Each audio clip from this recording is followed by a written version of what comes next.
Mesdames et messieurs, bonjour, ravi de vous retrouver. Bienvenue à cette nouvelle édition de notre programme L'Égypte à la une. Alors, une conférence de presse a eu lieu il y a quelques secondes entre la ministre de la Santé, Dr Hala Zeid, et l'envoyé spécial de l'Agence de médicaments de l'Union africaine sur la signature de la convention.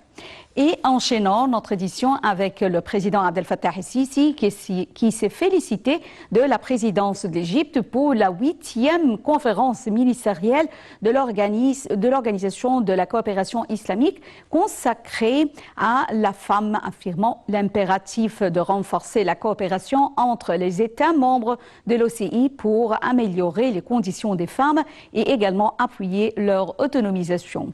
Dalia Karam nous donne plus de détails sur le discours inaugural du président Abdel Fattah el-Sisi.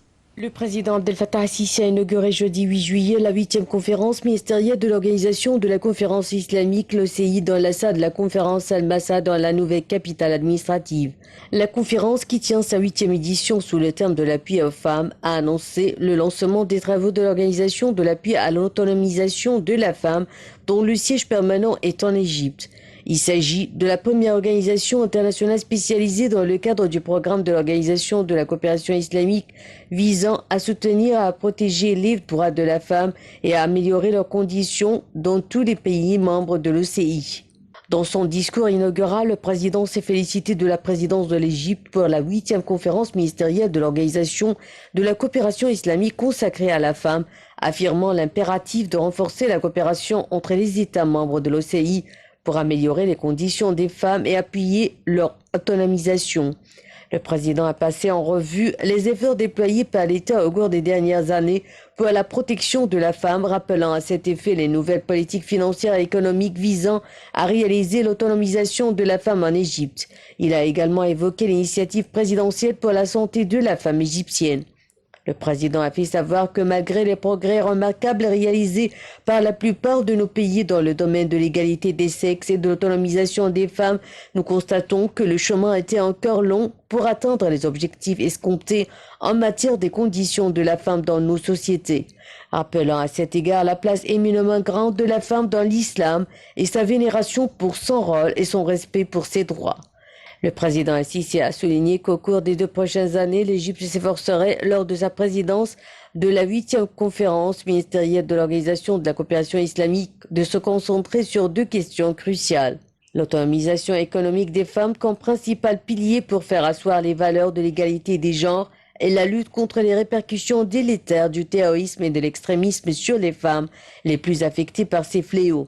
Le président a conclu que l'objectif principal de tous les États membres de l'OCI était de réaliser le progrès et le développement durable. Cet objectif, a affirmé le président, ne pourrait être atteint sans une véritable autonomisation des femmes dans tous les domaines de la vie. L'Égypte a fait ses adieux à Madame Jihad el-Sadat, épouse de l'ancien président Anwar el-Sadat et importante personnalité publique, décédée vendredi à l'âge de 87 ans. Le président Abdel Fattah el-Sisi et son épouse, Madame Intisar el-Sisi, ont participé aux funérailles militaires de Madame Jihad el-Sadat. Elle repose désormais aux côtés de son mari, le défunt président Anwar el-Sadat, sur le site du mémorial du soldat inconnu à Madinat Nasr. Le premier ministre Mostafa Madbouli et nombre de ministres et hauts responsables ont participé aux funérailles. La présidence de la République a déploré dans un communiqué le décès de l'ancienne première dame, Madame Jihad el-Sadat, qui a incarné le modèle de la femme égyptienne qui a toujours appuyé son époux dans les épreuves difficiles et les moments les plus critiques jusqu'à ce qu'il ait réussi à réaliser l'importante victoire historique dans la guerre d'octobre, souligne le communiqué de la présidence de la République. La victoire d'octobre a constitué un point tournant dans l'histoire moderne d'Égypte, rendant au pays sa dignité et sa gloire. Le président Abdel Fattah el-Sisi a décidé d'accorder la médaille de la perfection à Madame Jihad el-Sadat et de donner son nom à l'axe routier El Fardaous.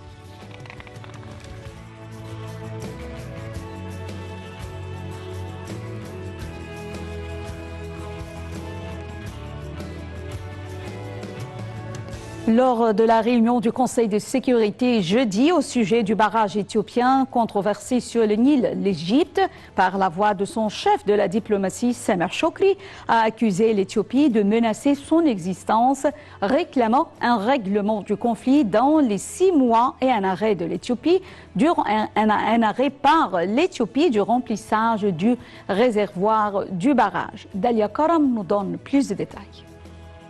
L'Égypte et le Soudan ont convoqué cette réunion au vu des difficultés qui ont émergé pendant les négociations de l'année passée sous les auspices de l'Union africaine, a déclaré le ministre des Affaires étrangères Sameh Shoukry lors de son intervention devant le Conseil de sécurité. Mais le long processus de négociation de ces 10 dernières années s'est avéré stérile, a ajouté le ministre. La communauté internationale doit aborder la question pour garantir la poursuite des négociations, mais aussi le maintien de la paix et de la sécurité dans la région, a-t-il ajouté. Le grand barrage éthiopien de la Renaissance menace l'existence et les conditions de vie des peuples d'Égypte et du Soudan, a souligné le chef de la diplomatie en réclamant un accord légalement contraignant permettant à l'Éthiopie de réaliser ses objectifs de développement. M. Shoukry a précisé que l'Égypte exigeait un règlement du conflit dans les 6 mois et un arrêt par l'Éthiopie du remplissage du réservoir du barrage. Dans son allocution devant le Conseil de sécurité, M. Shoukry a rappelé que l'Égypte avait saisi en juin 2020 le Conseil de sécurité pour mettre en garde contre le danger du premier remplissage du barrage éthiopien. L'Égypte a mis en garde contre les tentatives de contrôler un fleuve duquel dépend sa survie. Elle a appelé le Conseil à intervenir pour éviter l'escalade de la tension qui menacerait la stabilité de la région. Pourtant, quelques jours après la fin de la réunion du Conseil de sécurité l'année dernière, l'Éthiopie a commencé sans aucun respect aux lois internationales le premier remplissage unilatéral du grand barrage de la Renaissance.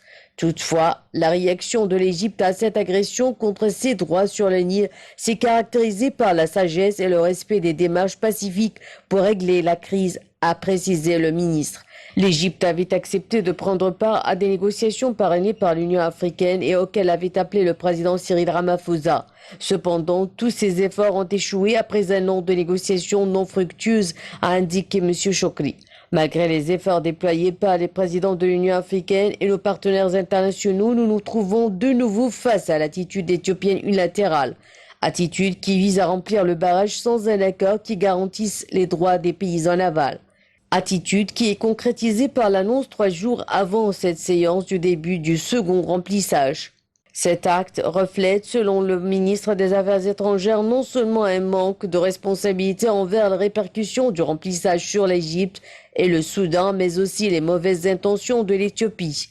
Ces dernières visent à imposer un fait accompli au pays en aval et concrétisent un défi flagrant à la communauté internationale. Cette démarche unilatérale, a lancé M. Shoukry, porte atteinte à la paix et à la stabilité régionale, raison pour laquelle l'Égypte a décidé d'appeler à une intervention urgente et efficace de la part du Conseil de sécurité pour éviter une escalade de la tension, a indiqué M. Shoukry. Ceci conformément à l'article 34 du traité des Nations Unies. Le chef de la diplomatie a enfin noté que l'Égypte avait saisi le Conseil de sécurité vu sa foi à la valeur du droit international et au rôle de l'action multilatérale dans la prévention des conflits. Le ministre des Affaires étrangères, Sameh Shoukry, a appelé à une action urgente pour dégeler les négociations palestino-israéliennes et favoriser leur reprise afin d'aboutir à une paix juste et globale. Monsieur Shoukry a tenu ses propos lors d'un entretien avec son homologue israélien Yair Lapid en marge de sa visite actuelle à Bruxelles. C'est ce qu'a déclaré le porte-parole du ministère des Affaires étrangères, Ahmed Hafez. Le chef de la diplomatie avait également entamé dimanche une visite à Bruxelles pour remettre un message du président Abdel Fattah el-Sisi au président du Conseil européen Charles Michel. Le ministre des Affaires étrangères, Sameh Shoukry, s'est entretenu avec son homologue maltais, Évariste Bartolo, au sujet de la lutte contre le terrorisme et l'immigration clandestine ainsi que la crise libyenne. La coopération bilatérale et les dossiers régionaux d'intérêt commun ont également fait l'objet d'examen. C'est ce qu'a rapporté le porte-parole du ministère des Affaires étrangères.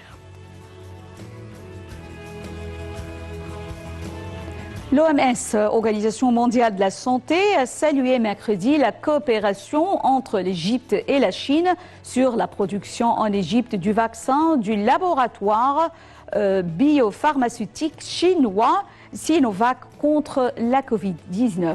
Plus de détails avec Dalia Karam.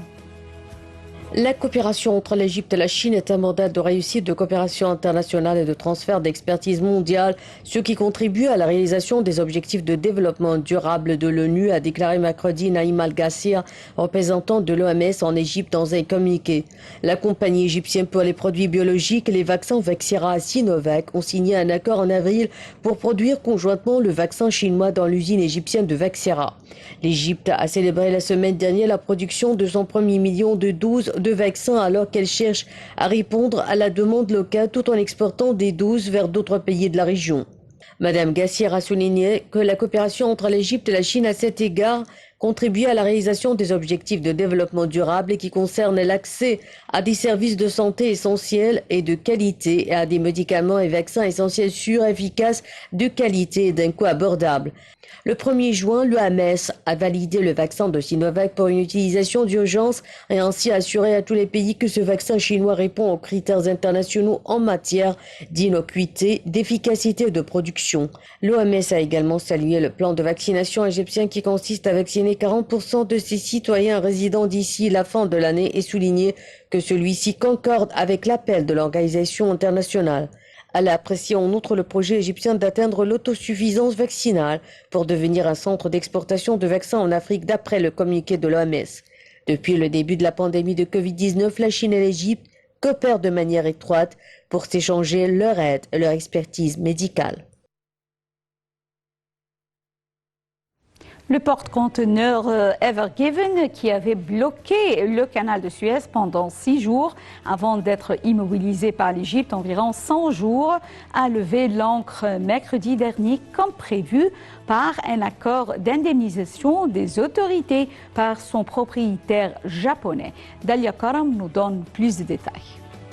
Le porte-conteneur géant Ever Given, retenu depuis mars en Égypte après avoir bloqué le canal de Suez, a levé l'ancre mercredi après la conclusion d'un accord d'indemnisation des autorités par son propriétaire japonais. L'autorité du canal de Suez a signé mercredi un accord pour percevoir des indemnisations de la part du propriétaire japonais de l'Ever Given.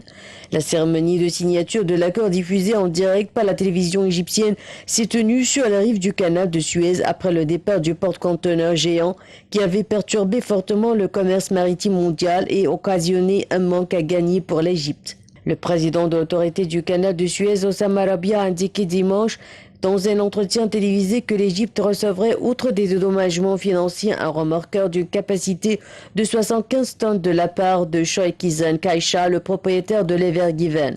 Le Caire avait réclamé au début 916 millions de dollars avant de revoir ses prétentions à la baisse à 600 puis à 550 millions de dollars.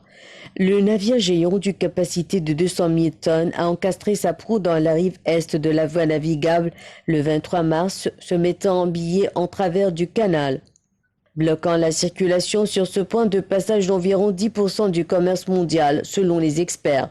Les opérations de dégagement, qui ont duré 6 jours, ont nécessité plus d'une dizaine de remorqueurs, ainsi que des dragues pour creuser le fond du canal.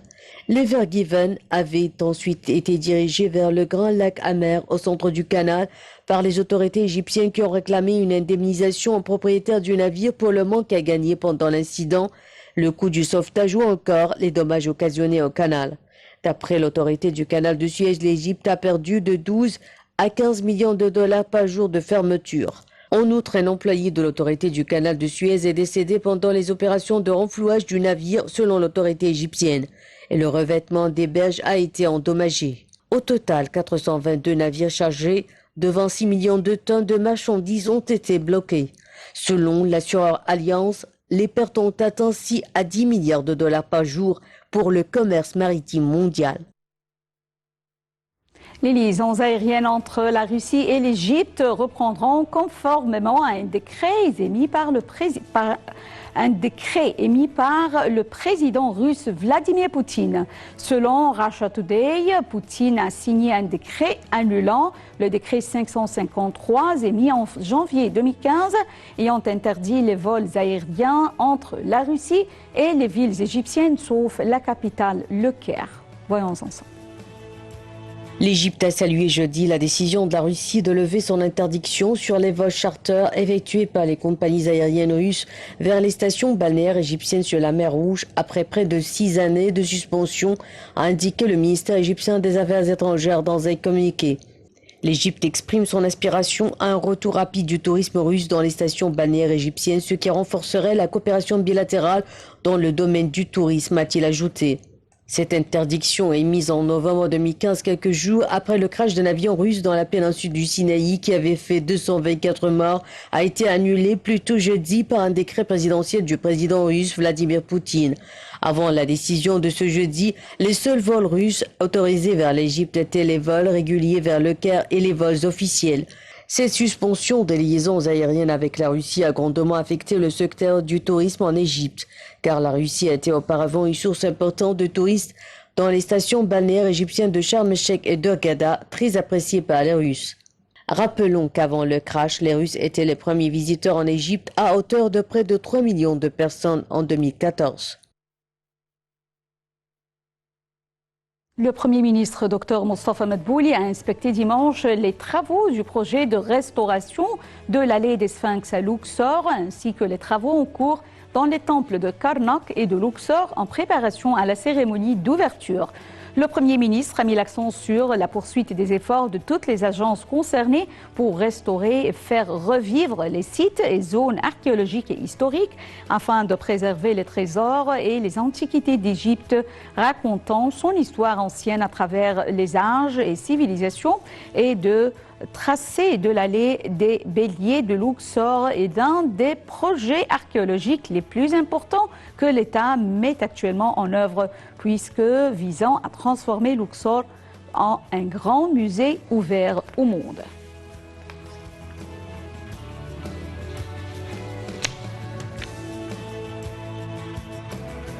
À environ 220 km au sud d'Hurghada, Marsa Alam est une des stations de la mer Rouge à connaître les sorts les plus fulgurants. Sa tranquillité et sa beauté ne cessent de ravir les amateurs de planches à voile, de plongée, livres et sous-marines et de farniente au soleil qui ont la chance de connaître ce lieu. Voyons ensemble.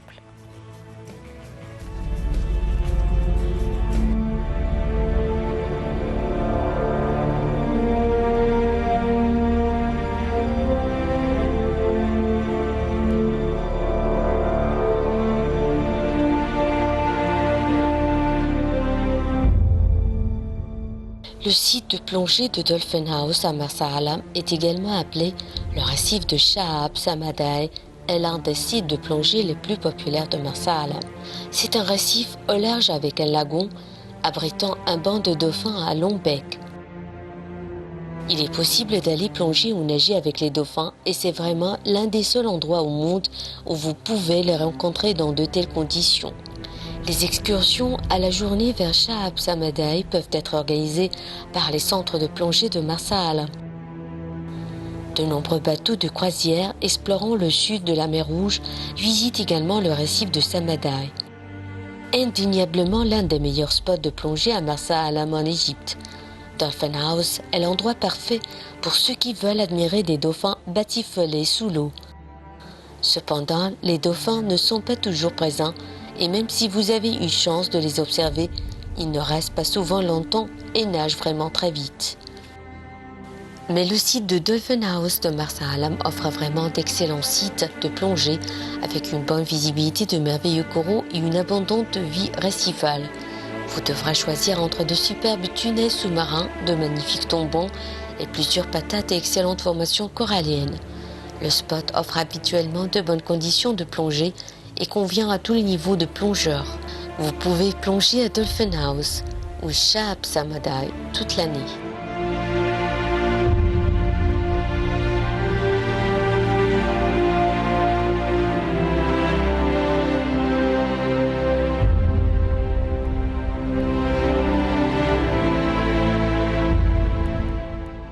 mesdames et messieurs, avec ce commentaire de Marsa Alam, nous arrivons à la fin de cette édition de notre programme L'Égypte à la une et également la fin de la transmission en langue française qui reprend à 18h locale. Merci pour votre fidélité à Nile TV International et bonne journée. Au revoir.